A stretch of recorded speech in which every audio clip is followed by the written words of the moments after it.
So the theme today is percolating. So here's a little song about coffee.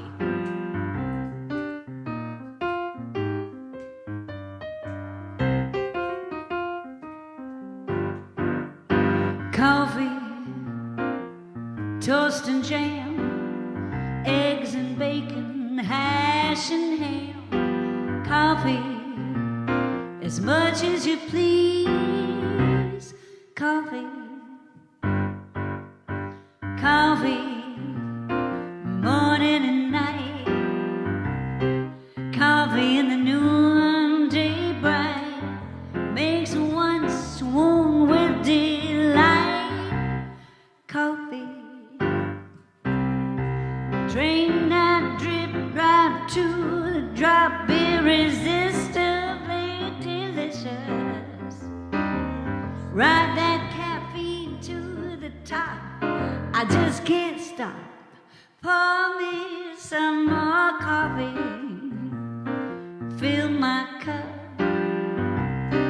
Coffee, up, up, up, one fresh mocha job, if you please.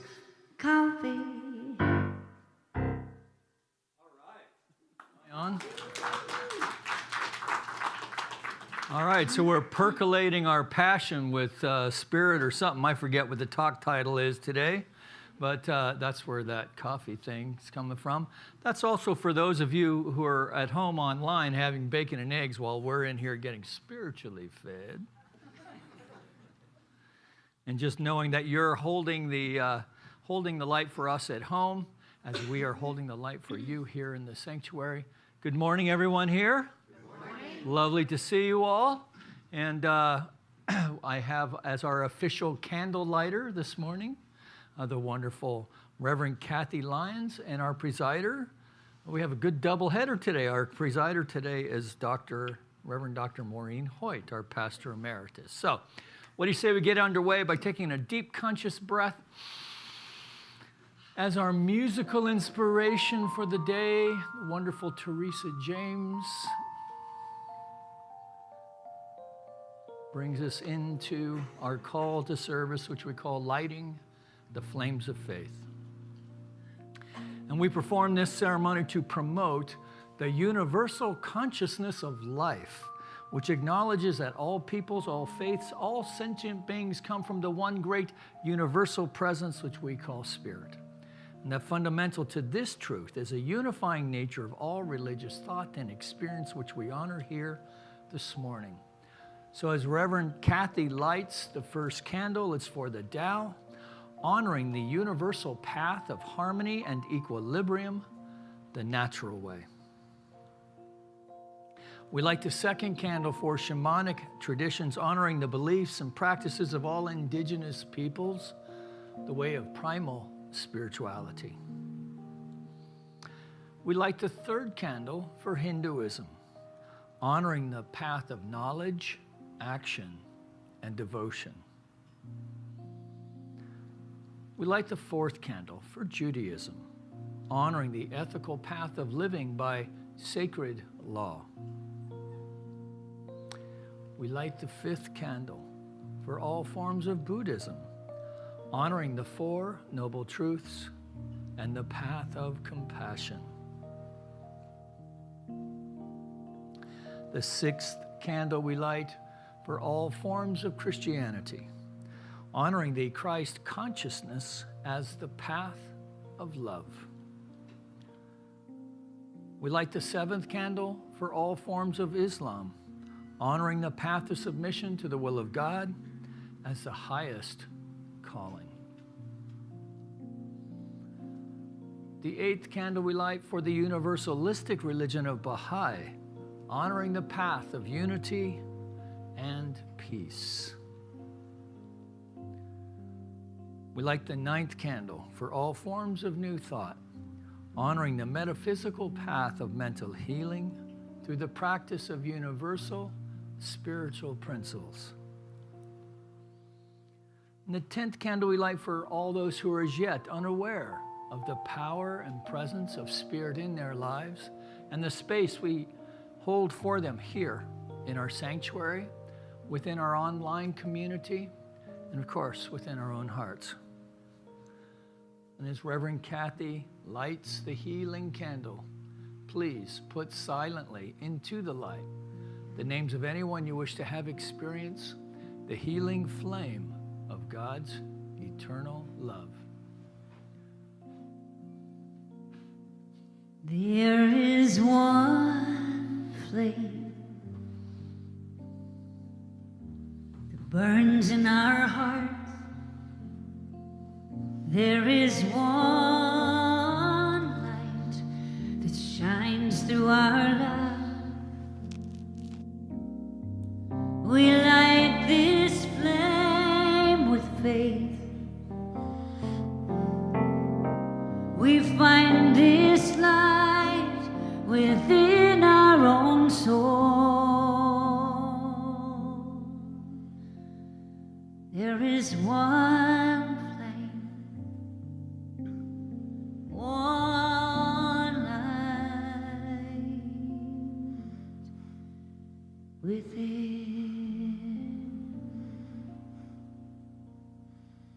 And as we join in consciousness today to set the tone for the service, we know that there is one power, one presence, one divine idea in the universe. And that divine idea expresses uniquely and individually as each one of us here today. And so we know that this service unfolds in right and perfect order, not by one person alone, but by everyone in service here this morning. The music, the sound and tech team, the people in hospitality, and all of us in the sanctuary today, because without any one of us not here today, it would not be the same experience. And so I know that Reverend Mike is outstanding in his wisdom this morning, bringing with him all that he learned this week and all that is already inside of him to impart to us, knowing that the message is right and perfect for each one of us. And so I know today that there is a divine appointment. We are here by right of consciousness. And as I said, it would not be the same if any one of us were missing. And so I just simply relax and let the time unfold, knowing that in the mind of God it is already complete, and we're simply here to fill in the details. As I joyously receive and give thanks for the opportunity to be here today, I know that God is in the mix, all is well, as we say together, and so it is. Well, we had quite a nice trip this week up to the Monterey Peninsula for the annual summer conference for our organization. And while it was not as many people, there were not as many people there as there usually are, it was still a grand moment of reconnecting, renewing, and whatever. What was the other word? Renewing, retreat. Yes, we were on retreat. However, my legs are saying it wasn't as much of a retreat as I thought it was going to be. There are hills and dales all over Asile Lamar, and there's just no easy way to do it. Even though I had my scooter, I realized that I need to do some work in that arena. So we heard a lot about the sacred experience this week while we were up there. And mystics over the years have shared their sacred experiences with us. And sometimes when I would read about what happened to Teresa of Avila or Hildegard of Bingen or Meister Eckhart, I would think to myself, wow, what is it that I need to do in order to have that kind of mystical experience? And if you're like me, you may have a yearning to have a mystical experience or have knowledge of such experience. We hear about it, but what I got to understand this week is that some of us really don't know how to live it. We don't know how to live those kinds of experiences. Sometimes they're not sustainable, and yet when they happen, it's just like sort of the flares go off, the bells and whistles, and trying to explain to somebody else what our mystical experience was about is really difficult sometimes because it's unique and individual to each one of us. I get that through music on so many different levels. You know, I have felt, as a practitioner, I have felt the calling to a greater idea on many occasions. And at Asilomar this week, there were myriad opportunities to experience the sacred through conversation with others. Ernest Holmes says that the most intimate form of communication is conversation. That's the most intimate, because that's when we learn the most about one another. We sat at mealtimes all together or with different people at every mealtime, so we had an opportunity to be able to get to know people. And on the deck of the social hall, I noticed that there were some people that never went to any of the workshops. They were so glad to hang out in the sun and the cool air on the deck, and that was their moment of communing with nature, if you will. In fact, Dr. Jim Lockhart was so sunburned, he looked like Rudolph the Red-Nosed Reindeer. You know, meeting others along the pathways and just having that moment is just such a mystical experience. I was privileged to serve 2 days in a row in the prayer room in the afternoon. And each time I encountered a sacred experience doing spiritual mind treatment for one of the people that showed up. And something I've known since my early days as a practitioner through my friend and mentor, Terry McBride, is that we have to meet those who are suffering where they are in consciousness.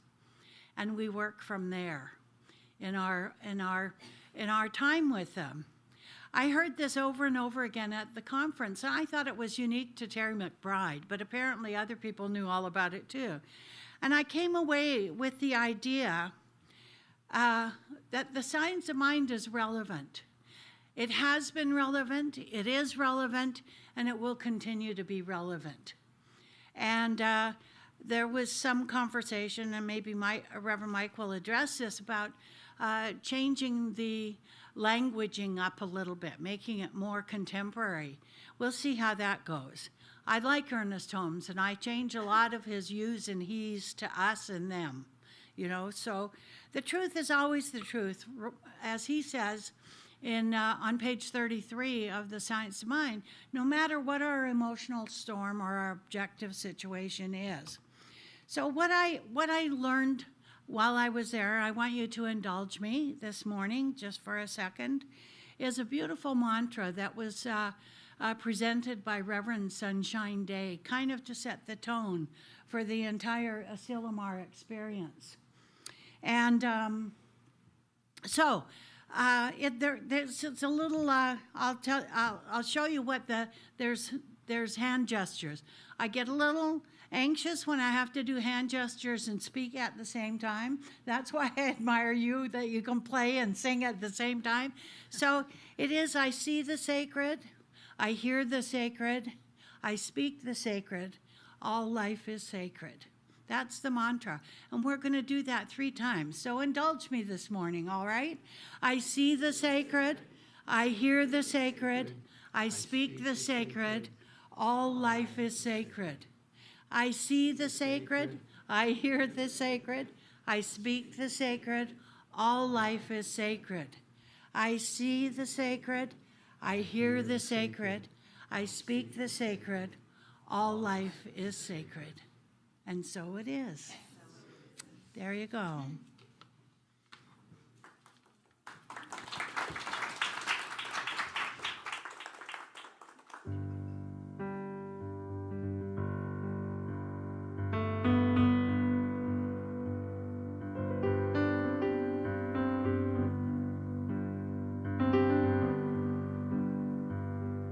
woke up this morning, saw a world full of trouble. Thought, how'd we ever get so far down? How's it ever gonna turn around? So I turned my eyes to heaven. I thought, God, why don't you do something?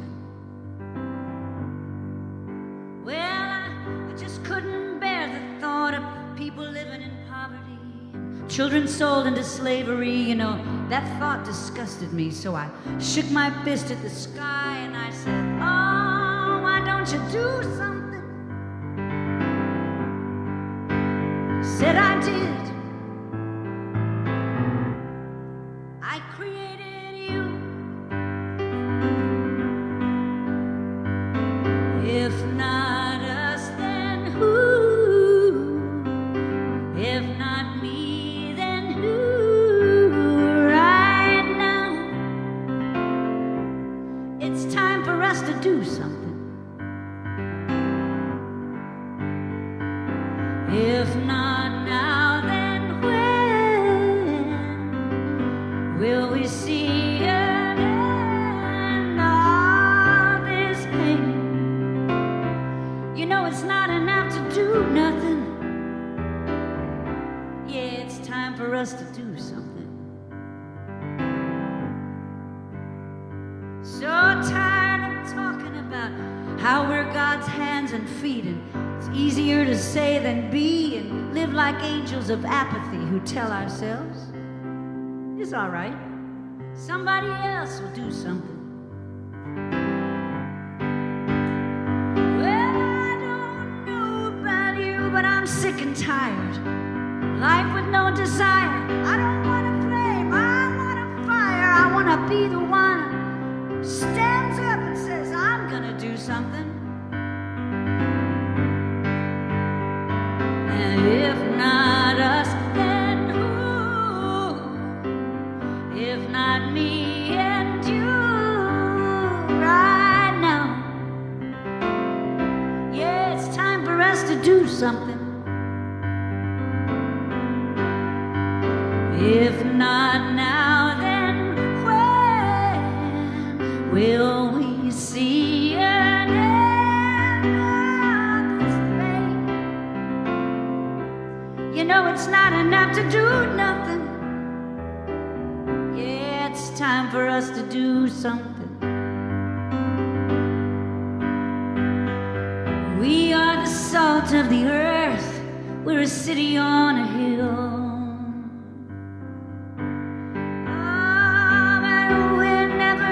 Change the world by standing still. No, we won't stand still. No, if not us, then who? If not me and you, right now. It's time for us to do something. If not now, then when will we see an end of this pain? It's not enough to do nothing. It's time for us to do something. Yeah, we gotta do something.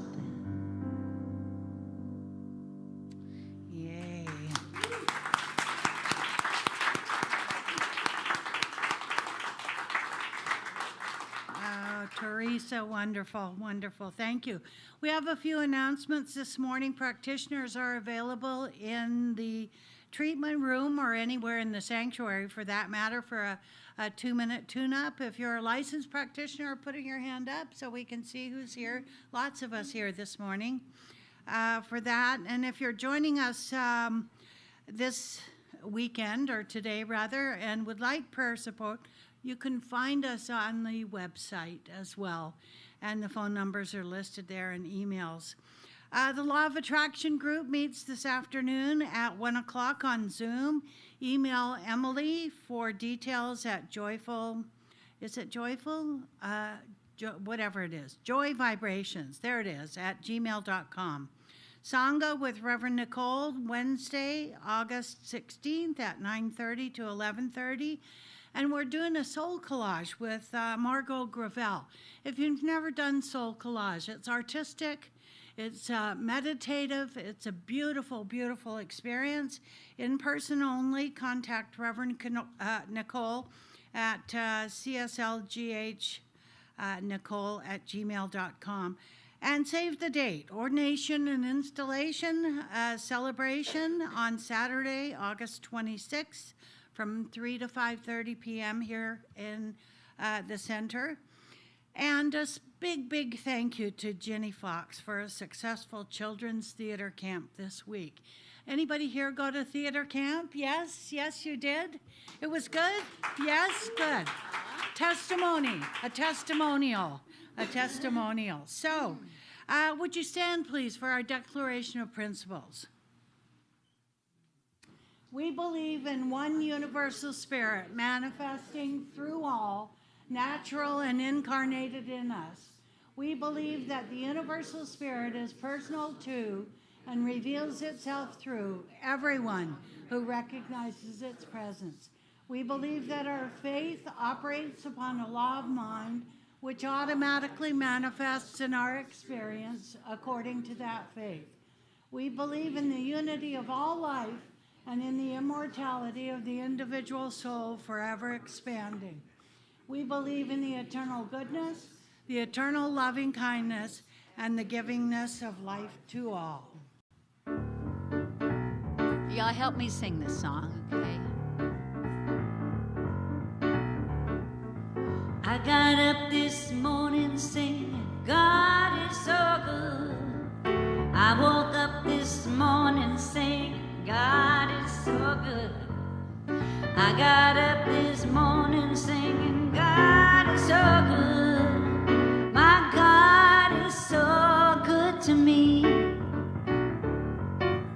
Feeling good down in my soul, God is so good.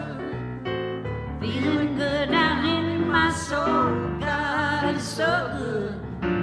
I'm feeling good down in my soul, God is so good. My God is so good to me.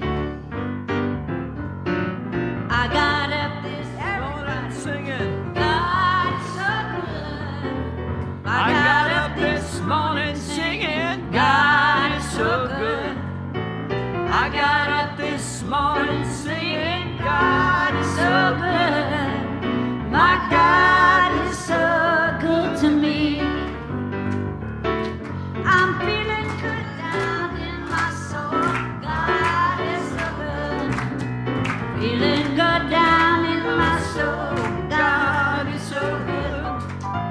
God good down in my soul, God is so good. My God, here we go.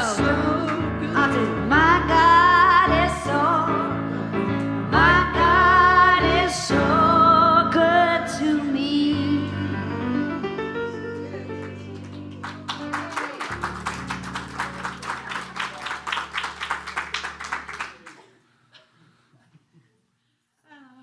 A little off today, I guess. So how we all doing? Good to see you all out there today. Good to see those of you online. And yes, I can see you. Nice jammies. So if you're joining us for the first time, I think we're all locals here, but if you're joining us for the first time online, my name's Reverend Dr. Michael McMorrow. I'm Senior Minister, Spiritual Director here at the Center for Spiritual Living in Granada Hills, California. We're in the North San Fernando Valley, a place where we welcome all who practice their beliefs and faith and love. So welcome aboard. It's good to have you with us today as we explore the My Passion, My Purpose theme for August. And our talk title today is Percolating Your Passion with Purpose. But before I get into that, this is the announcement bit, because I just want to take a moment to, so Reverend Jessica did not get her just desserts as far as being recognized for helping to train our new crew of practitioners. So she was actually photoshopped in there. We made a space for her because she wasn't there. Nice job, huh? I don't know who did it, but they did a great job. And then, of course, Miss Ginny here, who not only did 2 years of practitioner training, right? So I think that's 32 classes of about 4 hours of class and 50,000 hours of writing papers and reading behind that. No, it's not that much, but it's a good bit of work. And then after all that, within a few weeks, Miss Ginny put together our first ever youth and family camp. And so I just want to give her some cred for that.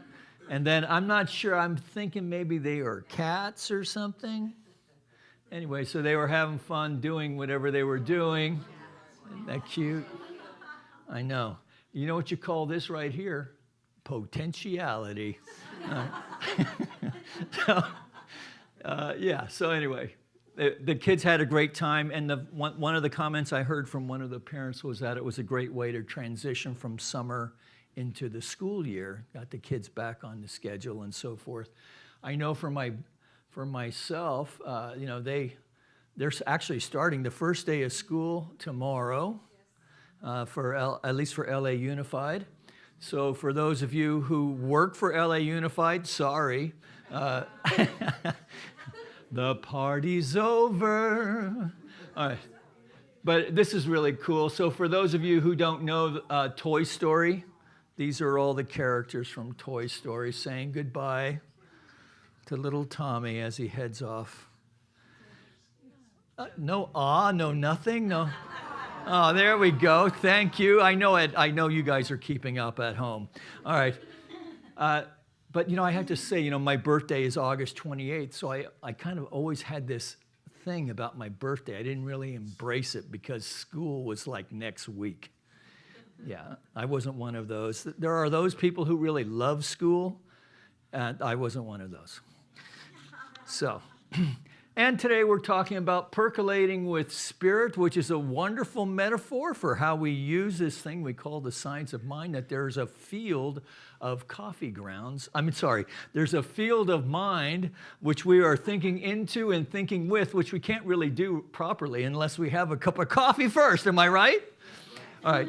So in case you've ever wondered, this here is called a percolator. This is like ancient technology from like up until the 70s, until Joe DiMaggio made a killing selling Mr. Coffee and drip coffee. No, nobody knows that? So in case you didn't know how a percolator works, it heats the water down here, then the water jets up that little tube that we put together. There's a little basket that dripped the coffee through there, and then going through the substance then for the demonstration of the magical elixir of life known as coffee. Right? But in the Buddhist tradition, right? So when we sit in Vipassana meditation, the Buddha taught that there are these impurities of thought that bubble up from our unconscious, right? And that we observe them, and to the extent that we attach to them, we suffer, and to the extent that we can observe and let them be, we understand that thought dissolves, that these impurities of mind dissolve, and we suffer less because we are less attached. So the extension of that is very much in alignment with what we teach here, because we understand that on some level, on a metaphysical level, thoughts are things. And it is our tendency of our thought that demonstrates it out pictures as our life. That we do this as individuals, and we do this collectively as well. So, one of the things that I really wanted to point out was how nicely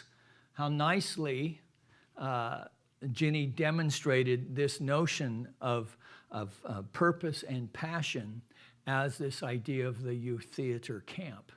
And I know that she has ignited within the young people who joined this camp with her, that she's ignited something within them that they're going to take into the rest of their school career, perhaps, in school plays, whatever, or even just the confidence of being able to stand and deliver, right? That it just really was a wonderful demonstration. I'm so appreciative to Ginny that, she planned, developed, presented the entire project on her own. Little guidance with Reverend Nikki, with help from Olivia Streb, our assistant, our administrator's daughter, and Julian Dowie, a college student, tennis student of Coach Nikki before she was Rev Nicole.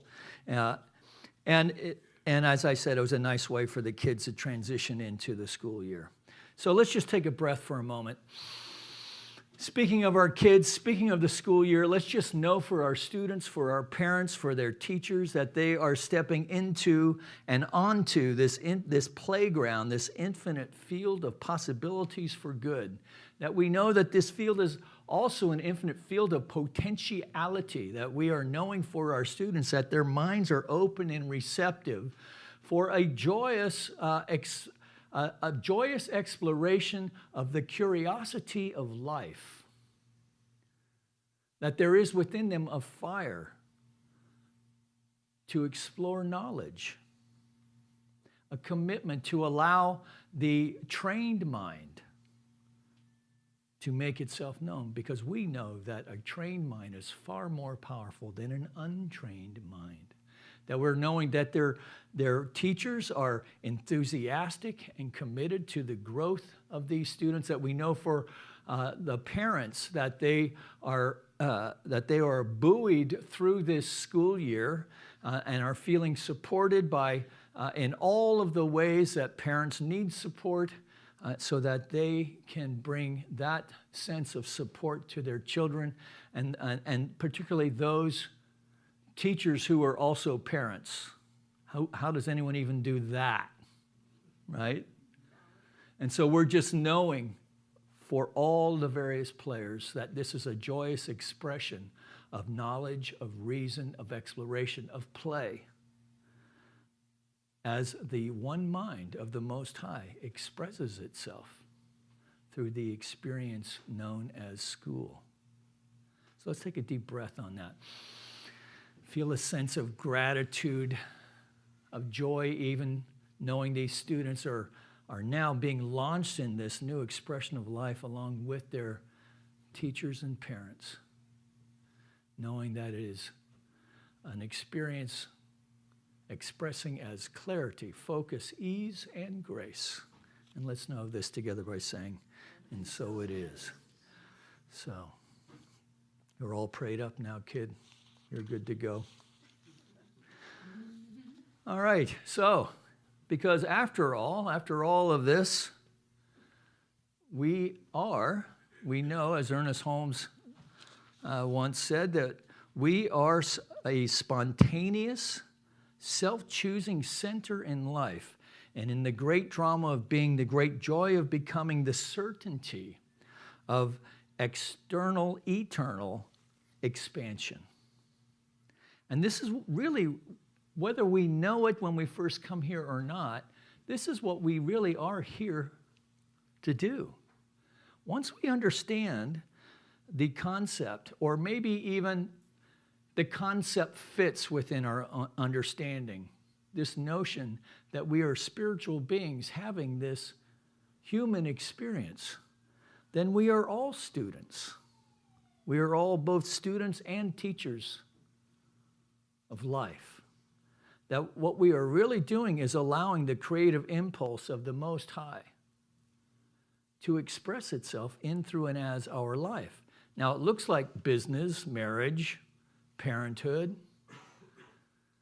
new house, new car. It may look like releasing stuff that no longer serves us. It may look like a grief experience where we have to release something or someone who is close to our heart, so that we can move into the next expression of our life, whatever that is. And don't we all know that foggy place, right? So it's not just at Asilomar, the fog. That life has foggy bits in it, right? Life has foggy bits that feel cold and not as welcoming, right? Until we connect with the fire within, the flame, that, I'm tired of the flame. I want the fire of life, as Teresa said in that song. Yes? Yeah, that's what we're here for. This idea that we are percolating passion that then transforms itself into purpose. The irony about that, of course, is that what it looks like is spiritual practice. Our prayer work, our meditation, our reading, our continued study, not just from Ernest Holmes, but from all, the ancient teachers, ancient wisdom, New Thought teachers. So yeah, I went to SOAR also. I'll give you a tree to look at while I talk about that. So this has these beautiful, I think they're cypress, right? Monterey cypress. It's a beautiful place, no doubt about it. And it was great to be cold for like 4 days in a row, I'm just saying. Now, SOAR is a retreat experience where the emphasis was in acknowledging the ways in which our lives, so I really like your take on things. It's very affirmative, very positive. This is my take on things. You weren't in the car with them on that. Which was acknowledging the ways in which something that which we already know. It's been a very disruptive few years, yes? Yes. Right? Very disruptive, even last 10 years. That really culminated through the pandemic, right? So anyway, we're just acknowledging that by talking around it, of course. But so we're just acknowledging that it's been disruptive. So on the one hand, there's this wonderful sense for the first day of being on retreat with the intention of renewing. Of course, we are already reconnecting with old friends and new that we saw there and we're having dinner with and connecting with. And it was like by the second day, it's like, okay, you're all done with that. Now let's talk about what's really going on here by spiritualizing everything. I'll just put it that way. So on the one sense, a sense of retreat. On the other, okay, you've had your break. Now let's start talking about how to fix everything, because a lot of this is broken. And some of the hard realities facing not only the growth of our movement, but the growth of churches, those that are growing, most are retreating, and what people have to say about that, or at least the speakers had to say about that, which really was not articulated very well, at least from my ears, except with data points talking about how we're not doing it right. And that it's time to start shifting things and to have less emphasis on Ernest Holmes, for instance, or even to stop using the word God. Now, I understand that, sorta, right? The word God is just a placeholder for that which is ineffable, which really is indescribable, that we have an experience of it that is really difficult to share to another person. Yes?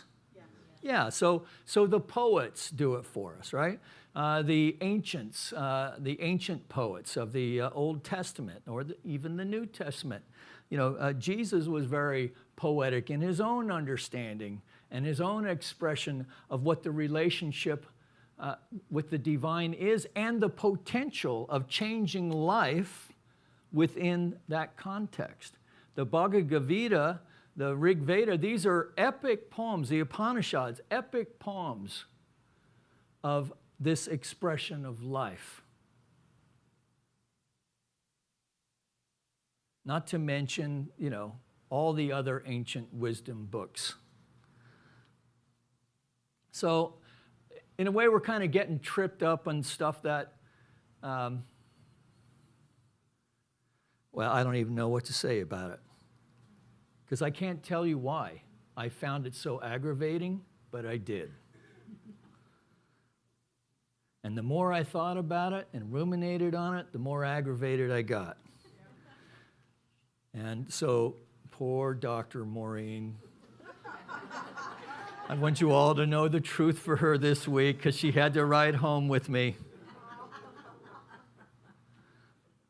But the more I've thought about things since I've gotten home,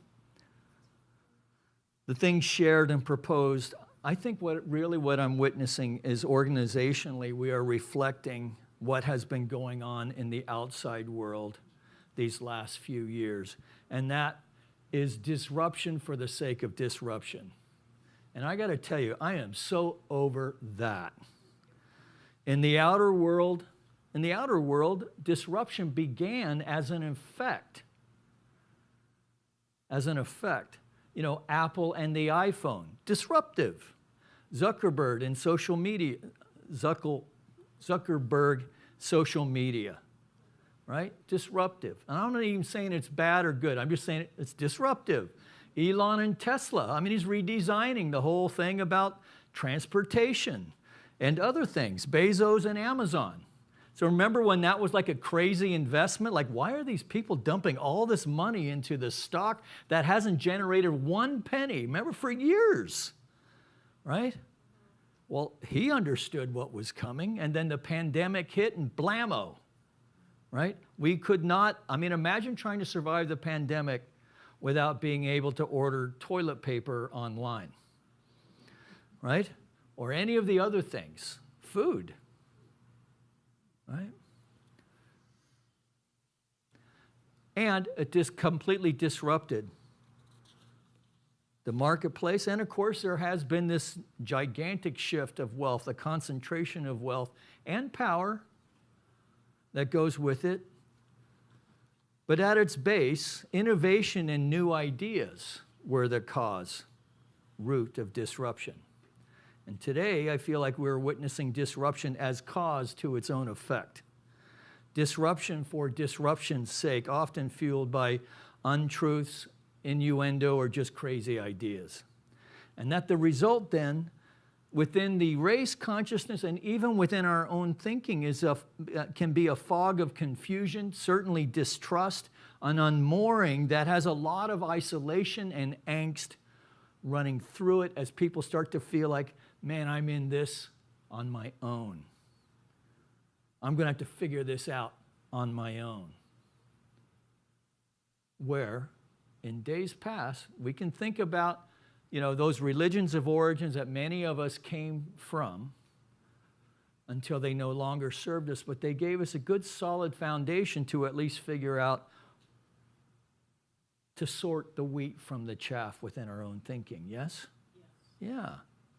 Gave us a good moral code.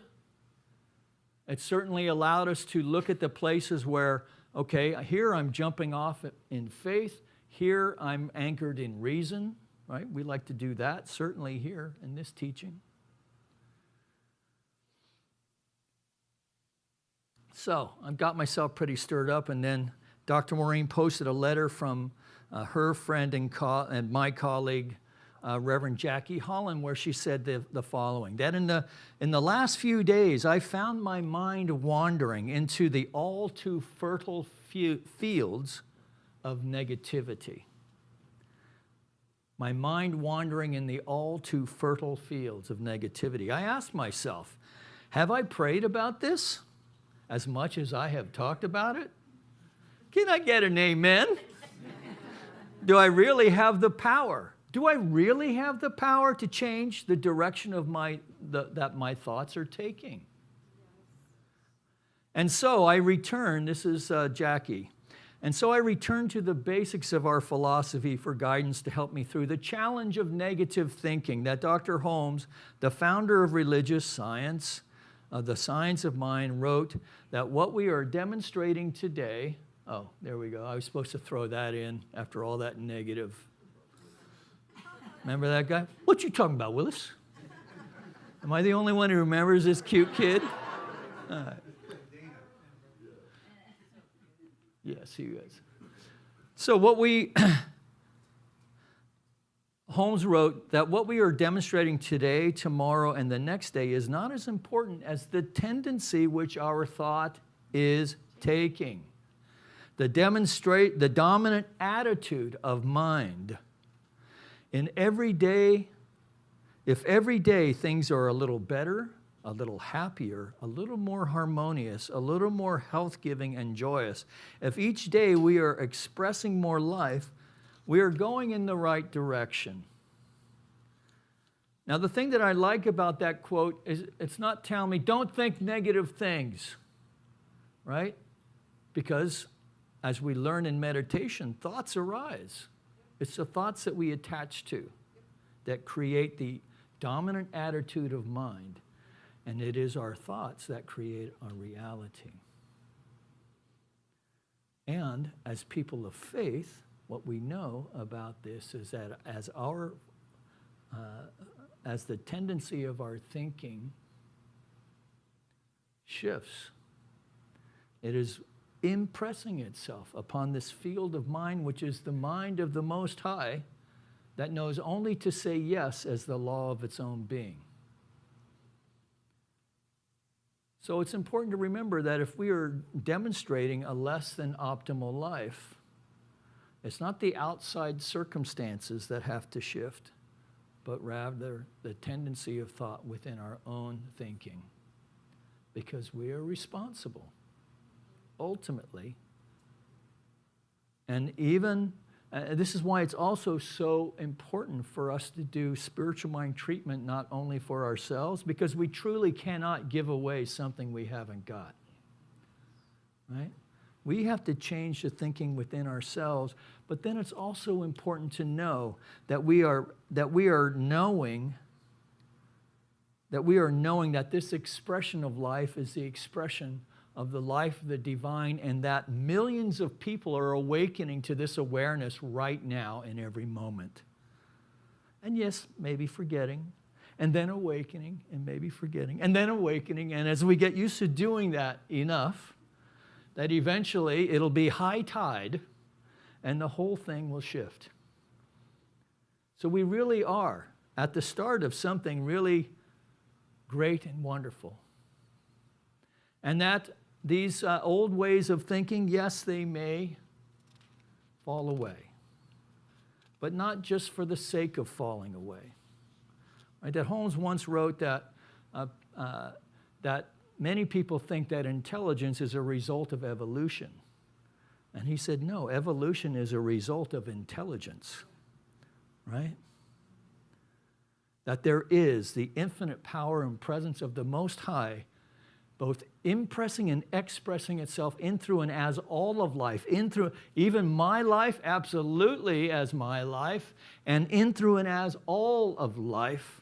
And to the extent that we know this to be so for ourselves, we raise the vibration of all of life, first within our own circle, and then extending out. Your prayers count. Your treatment works counts. Right? That you are knowing the truth. That God is all there is within the race consciousness. And when enough of us do this as a regular practice, we'll dilute all that dense thought of negativity, of strife, of not enoughness. And what will naturally make itself known will naturally blossom. Right? The seed of a new day that has love, power, compassion, creativity, truth as its natural expression. So my realization and commitment through all of this what I remembered is, I don't really care what the organization is doing. I really don't. What's important to me is what's going on right here. Right here. That what we are doing here, what I am doing here is something really good. What we are doing here together is something really good. That we together as spiritual community, what we're really doing is creating a safe space for people to have an actualized realization of spirit as they understand it to be, and then to put it to work, to practice it in here, being nice to each other, and then to take it out there and to demonstrate the infinite power and presence as our business, as our marriage, as our kids, as the way that we comport ourselves in the checkout line when somebody's losing their cool. Thank you. And the wonderful result of that is that we become a light unto the world. A light unto the world. So, let's just dwell on that for a minute. Let's just take a deep breath. Why, thank you. Thank you. Let's give it up for Spirit, because I didn't write any of that. It just downloaded right through. Ooh, the hair's standing on the back of my neck with that. So let's just take a deep breath together and consider this idea of cultivating light in our day today. No longer content to be a flame, but to be a fire.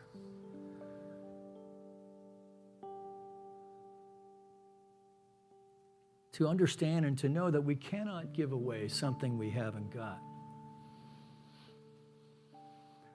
And so we allow that eternal flame that's already within us. It is the divine.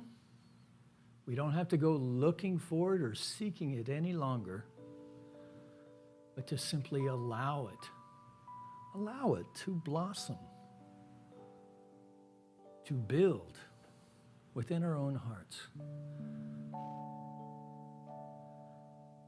Just put your hand over your heart for a moment and just say with me, I am light.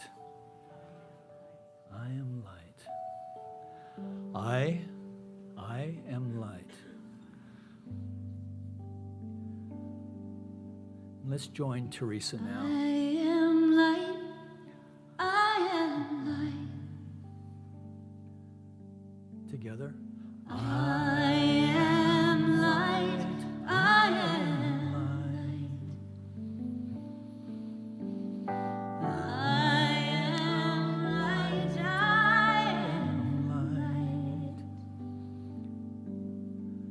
I am light. I am light. One more time.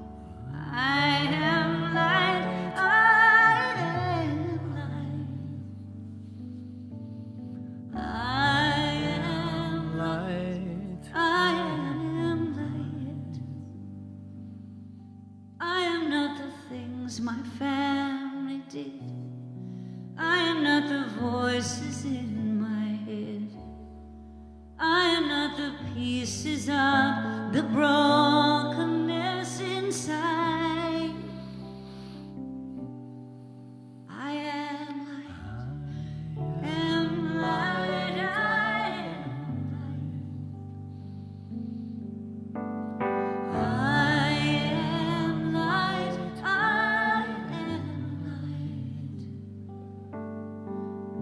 I am light. I am light. I am light. I am light. I am not mistakes that I have made, or any of the things that cause me pain. I am not the pieces of the dream I left behind.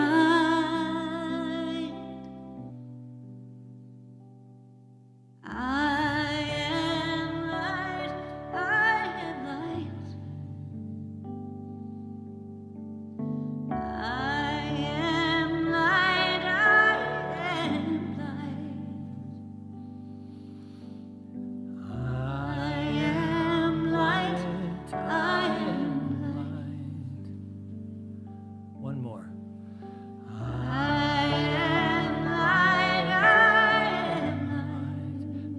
I know in this moment is that there is a new, deeper connection with our understanding of the divine as an expression in, through, and as my life. That I'm no longer content to be the flame of this light, but to allow the fire of passion that has been percolating, maybe even lying dormant through these last few years, that I am now willing to unleash my light upon the world, that I'm no longer content to hide it under a bushel. Oh no, this little light of mine is shining forth now, in, through, and as my life, in, through, and as the lives of Grace and Faith and Valentina and Jay as he heads off to Yale, of Kayleen as she finishes up at CSUN, for Andreas as he steps into his next school year, for all of our students throughout the world, and for those students of life, of which we all are, as we recognize that the foundation and the strength of all of it is knowing that we are one with the light of the Most High. So one more time, I am light.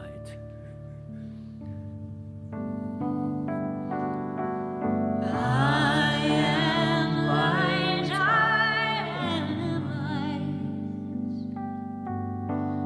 I am light, I am light. Let's just do it a couple more times here.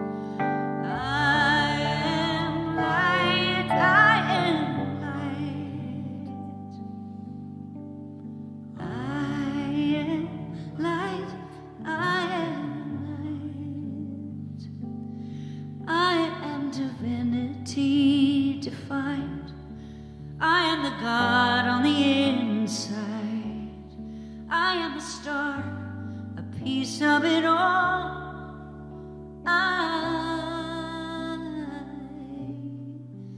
I am light. And so it is.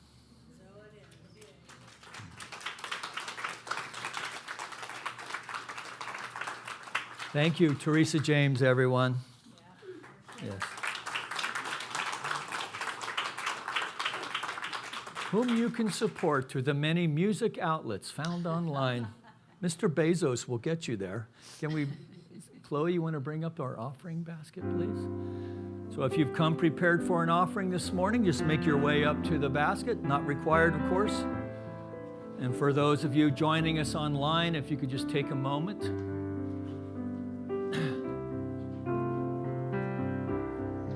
Spirit gives through me. Spirit receives through me. Spirit lives and breathes through me.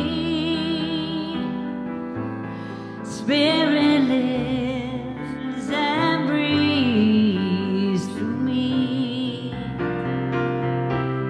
Spirit gives through us.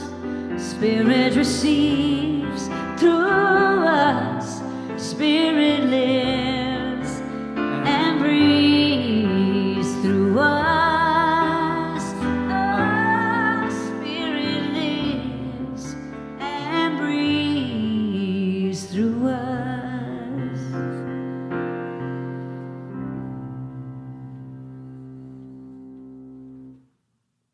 So taking a breath for just a moment longer as we recognize that this basket represents both the heart, the generous heart of the individual, the receptive heart of this spiritual community. And that from whatever avenue your generosity finds its way to our center. That we're knowing that this generous heart of the individual is participating from this place of knowing that God is our source, our substance, our supply. And so as a heart of this spiritual community, we accept these gifts with deep love and respect from whatever way in which they come, through the mail, through electronic giving. It's all in here. That we know that this good not goes forth to heal, to prosper, and to bless, not simply this spiritual community, but anyone connected with it in any way. And from this place of gratitude, we extend a blessing on our friends here in our community of Granada Hills, our city of Los Angeles, our state of California, our United States of America, all of its churches, temples, mosques, schools, universities, the people who attend them, the people who support them, that we know for our planet as well, that all of it is an expression right from the mind of the Most High itself. And to the extent that we know this to be so, we see its full and complete and obvious demonstration in ways great and small. This lifts our heart. We feel a sense of grace and power that both propel us and pull us into ways of spiritual living that raise not only our own lives, but the lives of those around us as well. And that's a good thing. And together we acknowledge this by saying, and so it is. Amen. So please help me thank Teresa James one more time.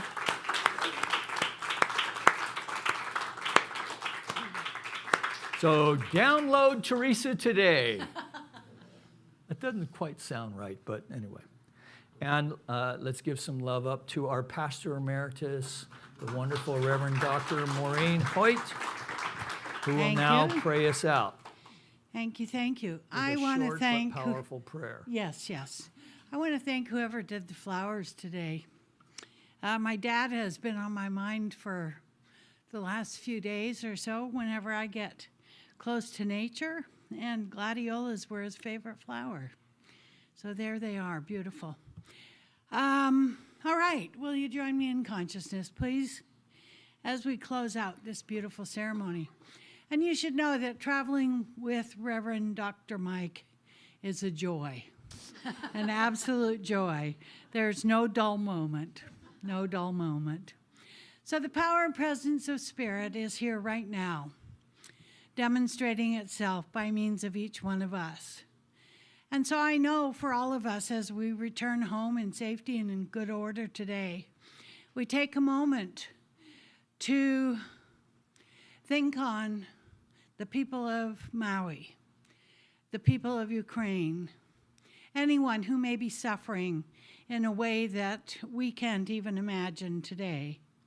And yet the banyan tree still stands, unbelievably scorched, but yet able to flourish at a later time, as will Lahaina when it gets restored to its original splendor. The only thing left standing in Lahaina is a church. Everything else is decimated. And I think that speaks volumes about the Hawaiian culture, the Hawaiian tenacity, and the way in which the Hawaiians live their lives. And so we take a little bit of information from that, from the Ukrainians, from anyone in the world who might be suffering right now, knowing that we cannot feel their pain, we can suffer with them. Knowing that God in its infinite wisdom has created an opportunity for change, an opportunity for renewal, an opportunity for new community, just like the '94 earthquake did for the San Fernando Valley. And so we move out of the consciousness of ain't it awful into the consciousness, what's next? Where do we go from here?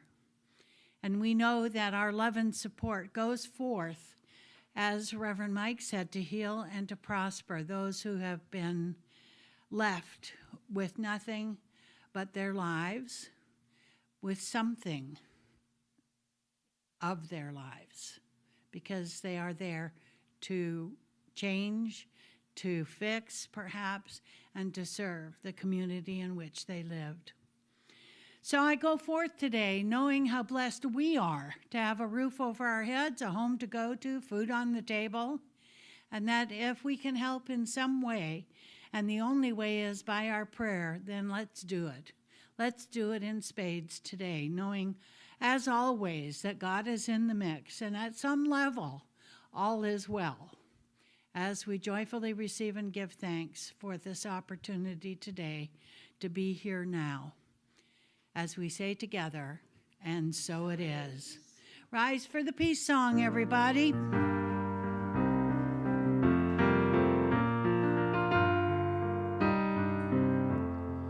Let there be peace on earth, and let it begin with me. Let there be peace on earth, the peace that was meant to be. With God as our power, united all are we. Let us walk with each other in perfect harmony.